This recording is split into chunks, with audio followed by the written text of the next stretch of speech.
Now, okay, still the same principle applies, okay? Either the 3x must be 0 or the 2x plus 5 must be 0.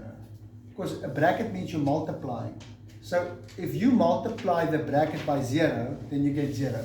If this is any number but the bracket is 0, then anything times 0 gives you 0. So one of the two must be 0.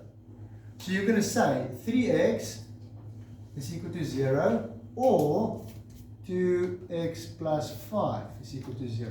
One of the two. That one is 0 or this one is 0. Okay? And then you just divide by 3. Here you can divide both sides by 3 so that they cancel out, which means x must be 0. And here you take it over. So it's negative 5 and then you divide by 2 and then they cancel out because 2 divided by 2 is 1. So 1x is equal to negative 5 over 2. So there's your two solutions.